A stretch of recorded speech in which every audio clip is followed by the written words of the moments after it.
This year has been especially good for AA and indie game developers. I mean, we're talking titles like Blueprints, Clair Obscur Expedition 33, Schedule 1, and now I'd like to nominate another game to stand with that group of titles. That game being none other than the very topic of this video, Tainted Grail: The Fall of Avalon. It's a game that ended up being so expansive, so enthralling, and brought me that sense of exploration and curiosity that I have not felt since I wrapped up Elden Ring. That's obviously a big statement to make, but I really do think what Awakened Realms Digital has crafted here has a chance to be a sleeper hit, if not a cult classic at the very least. Now, am I saying is the game as good as Elden Ring?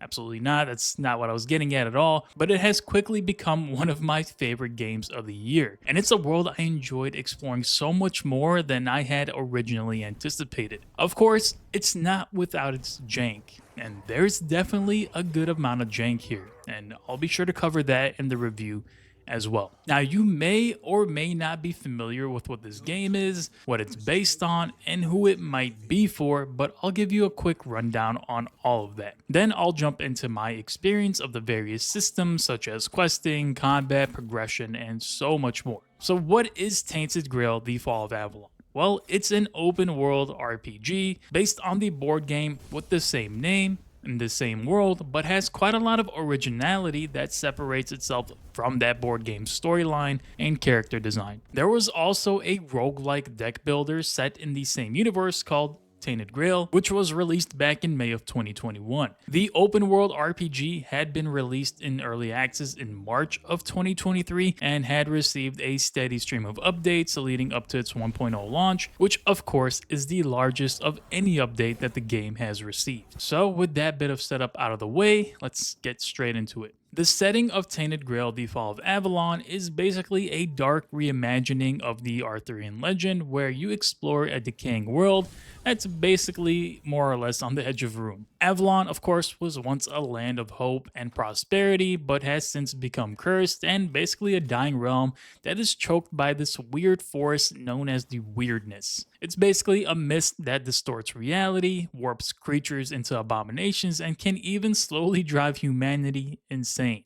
At this point, King Arthur is long dead, the Round Table is completely broken, and those same knights that once protected the land have either become corrupted or they're just straight up missing. The version of Camelot in this game is much different. It's a grim, dark, and somewhat depressing land. Now, I won't delve too deep into the story just to avoid spoilers, but it's definitely worth mentioning that the game has an impressive amount of ways that the story can branch off depending on the various decisions you make throughout the main quest. These decisions can help or hurt various tribes, NPCs, and shift the story in a completely different direction. There were decisions I personally made that left a whole tribe slaughtered, allowing me to loot their treasures and sort of feel bad about my actions. The world in that sense is reactive. Decisions you make have a lasting impact on those around you, whether that be a decision that leads to the installment of a new captain, or a decision to turn your back on those who trusted you the most.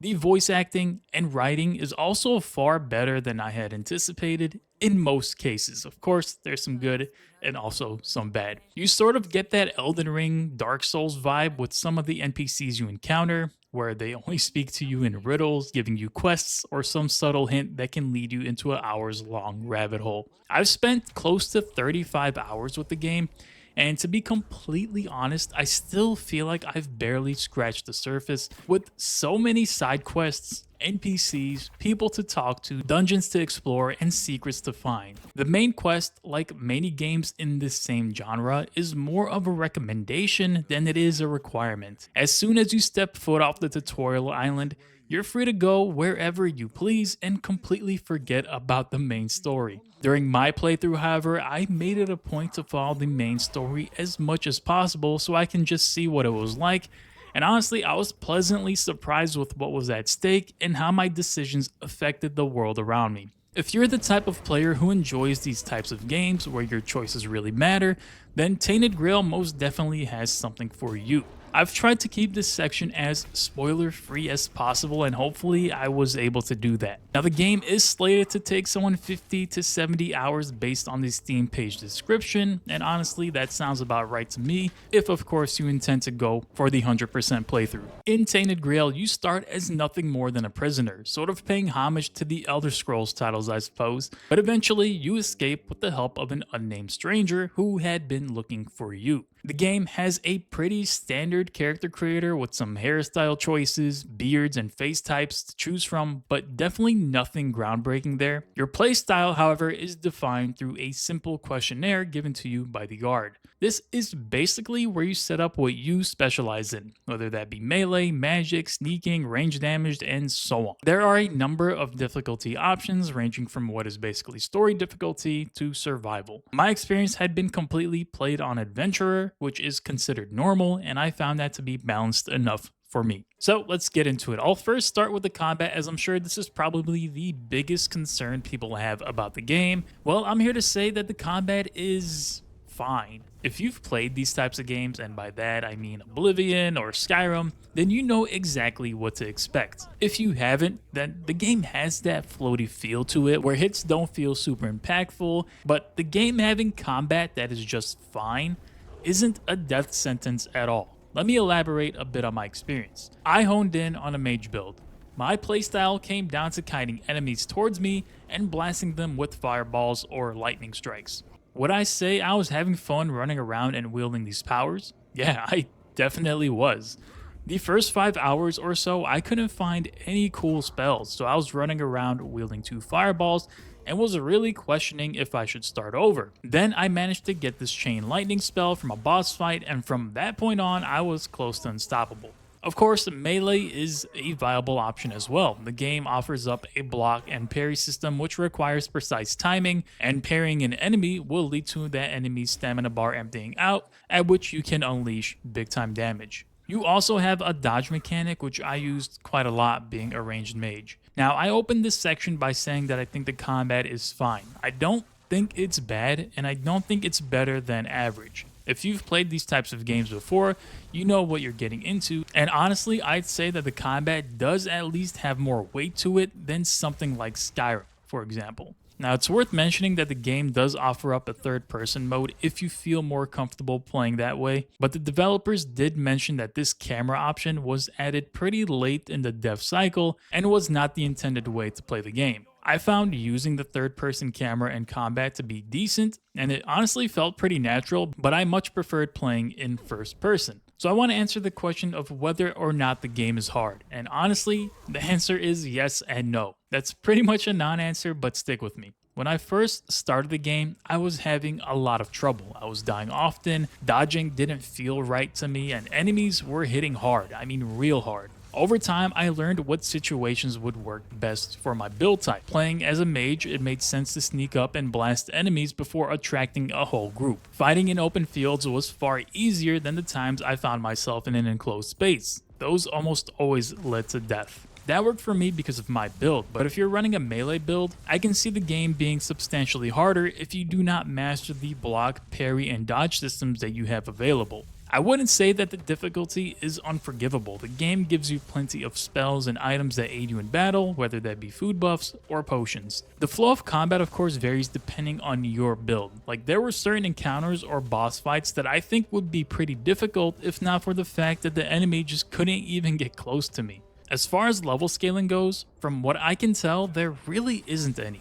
If you get stronger, the enemies consequently get weaker. I tested this by going back to the first area after hitting level 20 and tested my damage output against enemies both from the first area and the second. And as expected, I was almost one-shotting the enemies in the first area, whereas fights in the second area took me much longer. This is really good. I personally do not like level scaling at all. I find that it takes away from the feeling of getting more powerful, so being able to go back to earlier areas and run through them like a wrecking ball was a very welcome feeling. So somehow my combat section has gotten pretty off topic, but I'll just wrap this up by saying that yeah, the very basics of combat are average. But how combat evolves is entirely dependent on you. That's sort of where build crafting comes into play. What starts out as a pretty mundane combat experience can become quite exhilarating towards endgame. I'll be getting into build crafting in the next few sections. So first, let me get into enemy variety, as this ties very closely to combat.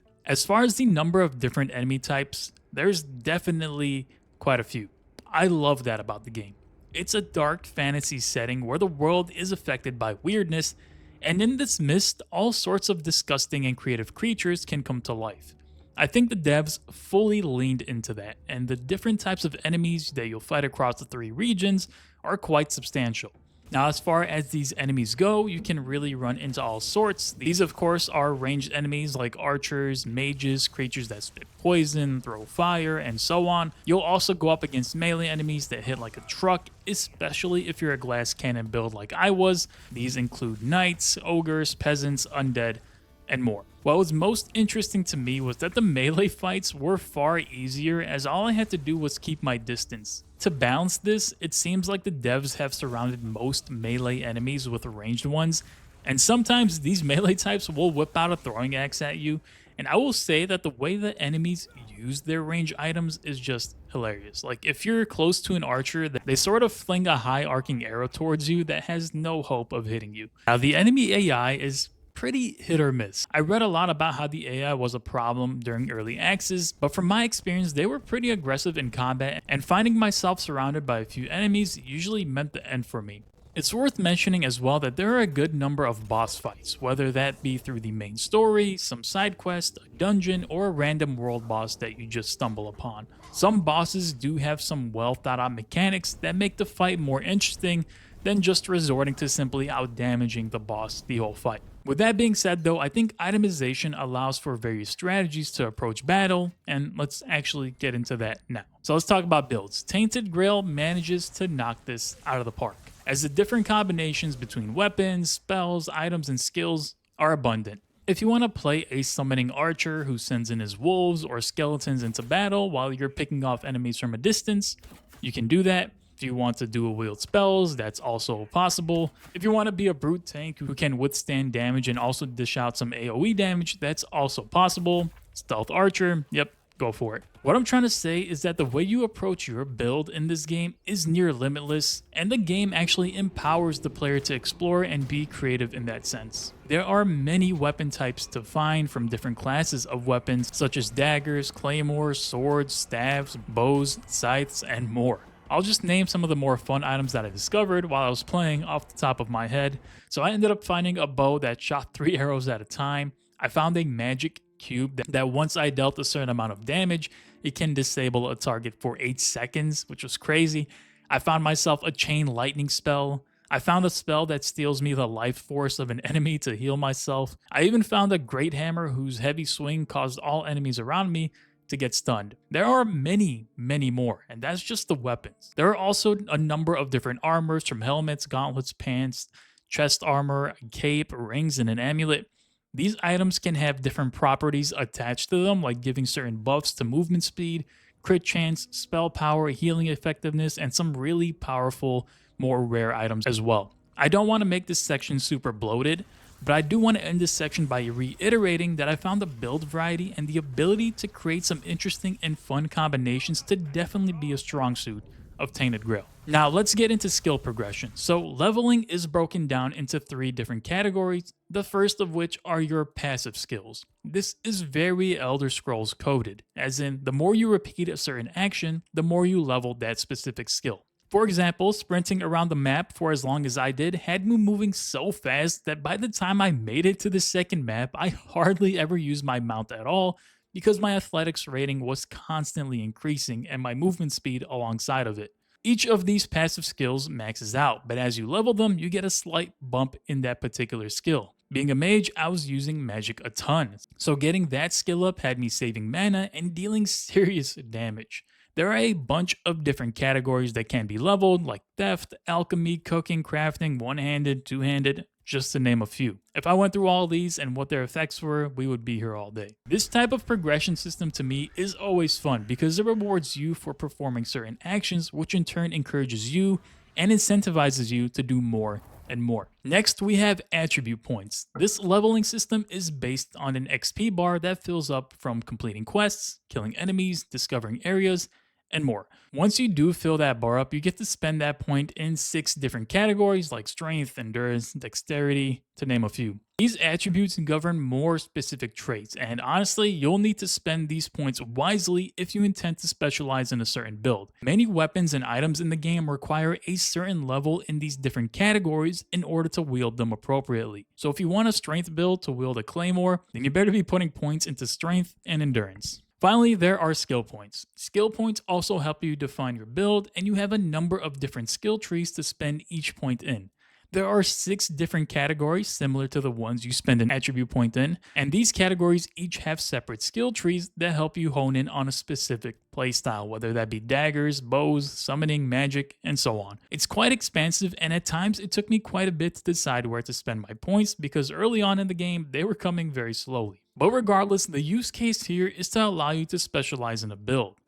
I'll just quickly touch on gear progression in this section as well. In Tainted Grail, you can find recipes to craft all sorts of gear, whether that be from books or from a letter. Once you have a piece of gear, you can improve on it by acquiring the right materials. So for example, you can take your dagger to a dagger +1, +2, and so on. You can also add relic slots to these weapons, relics being some sort of buff that applies to that weapon, such as a crit chance or spell power increase. I think the overall leveling system is really well done. It's very Skyrim and Oblivion inspired, so if you've played those games, then you'd know whether or not that type of progression suits your style. Me, personally, I've always been a fan, so that progression felt very good. It was fun watching my character go from normal movement speed to basically zipping around the map. Alright, let's talk about the open world. So let me clarify. Tainted Grail isn't one huge open world. Instead, the game features 3 different map areas that can be traveled to and from by some gate or through fast travel. These 3 different maps are not small. They are large and expansive with lots to see and do, whether that be running into random NPCs who hand out a quest chain, a dungeon that rewards you with some insane gear, or a small community on the outskirts of the bigger cities. These areas feel alive. They're teeming with wildlife, enemies, NPCs. I can't tell you how many times I'd be traveling in one direction or another where something would catch my eye in the distance and I would change course to head that way. Often reaching that area would lead me to an NPC with some unique side quest, or I would find the world boss who tested my build. The areas have tons of secrets and things to find, making exploration incredibly rewarding. Now the main cities in the game are okay. The NPCs seem to have daily routines. I couldn't confirm, but NPCs did go to sleep at night. They weren't static and they would walk around within the city gates. What I also liked is that you can cause all sorts of chaos. If you decide to kill NPCs, they'll first react by placing a bounty on your head. If you don't have enough money, well, they're gonna throw you in jail. If you keep up your antics of being an absolute menace, then they'll ultimately kill you. Within the cities, you'll also find merchants and areas where you can craft and upgrade your gear or create all sorts of potions. Of course, you can also buy a property in case that's also on the list of your concerns. Outside the cities, you might find an NPC that kicks off a guild quest line or dungeons with their own unique stories tied to them. As part of your kit, you have a few different items. These include the ability to build a bonfire anywhere you are. This bonfire allows you to rest, level up, and fast travel. It also lets you talk to King Arthur, who is more or less a part of you. You also have a mount and a spyglass to scout locations in the distance. There are also different things you can do, like mining with your pickaxe or crafting resources, using a shovel to dig up chests, a sketchbook to draw whatever is in front of you,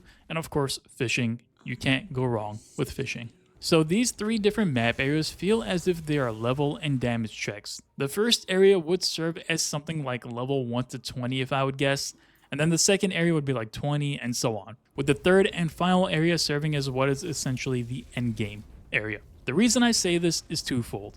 Firstly, I ventured into that second area at around level 15 and found myself getting absolutely destroyed by anything and everything in sight. I just couldn't deal enough damage, and I definitely wasn't negating any damage at all. So I grinded a bit. I sat at a bonfire using the resting mechanic to wait until nightfall, then I went out into the weirdness to kill enemies and grind XP. After doing this for a bit, I was able to hit level 20, which I found some cool spells, and the second area was no longer a threat that it originally was to me. The power fantasy is real, and the feeling of progression and growth is there. Now, I want to quickly expand on the nighttime mechanic, as it is quite an essential part of the game.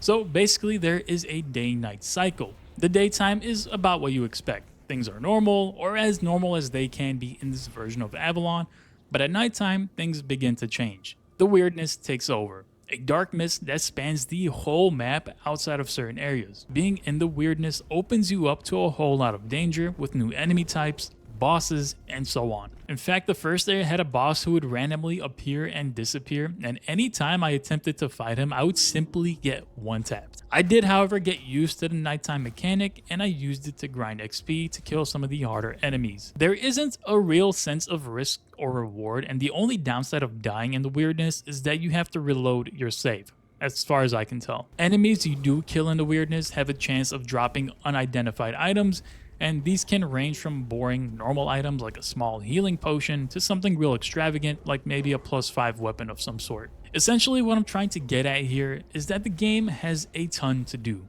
and my review clearly has been very positive, but the game does in fact have some real jank. For example, I found horse riding in general to be very awkward. Bumping into trees or rocks or really anything just makes it a pain to navigate. The AI can definitely be bad at times. Once you kite them far enough, they'll turn around and run back to the location they originally came from, allowing you to attack them without them even turning back to fight. Being a mage made a lot of encounters trivial, as it ended up just being a kite fest, leaving melee enemies helpless. To add to that, the game did crash on me a few times on PC for really no reason. I couldn't tell what I might have done to trigger that, but thankfully no saves were ever corrupted. Performance would randomly stutter at times, especially when there are a lot of magic effects on screen. And for what it's worth, right now I am in the middle of upgrading my PC, so I ended up playing this on a 2070. I know that's very old, but I actually found the performance to be quite nice in general given my specs. Of course, there were times I dropped below 60 FPS, mostly in close quarters combat or in large open areas, but it wasn't that consistent. For the record, I played on 1440p and on medium settings with DLSS enabled and really had no issues at that resolution. So let's wrap this review up. Tainted Grail: The Fall of Avalon is a game that I think will be a sleeper hit because it offers up such an expansive world through its lore, characters, questing, and things to do. The quality of it all can vary, as some side quests are shorter or less interesting, but there are many things that hit a certain standard that I found to be good. It's a game that lets you explore freely, run into any direction, and find an NPC to talk to, a dungeon to explore, and more. The creative freedom given to the player in build crafting and playing the way you want is nothing short of amazing. I can already see players coming up with some strange combinations of items to create a devastating build that no one else would expect. The game is big and should take you somewhere between 50 to 70 hours depending on your playstyle to get through it. And yes, the game is janky. It has its technical issues, but those can always be ironed out through patches and updates throughout the game's lifecycle. For the price of 45 American dollars, Tainted Grail: The Fall of Avalon is a game that I simply just very strongly recommend. So that wraps up my review of Tainted Grail. Thank you all for watching this video. If you guys enjoyed it, if you're new here, make sure to subscribe, hit that like button, and I will see you all in the next one.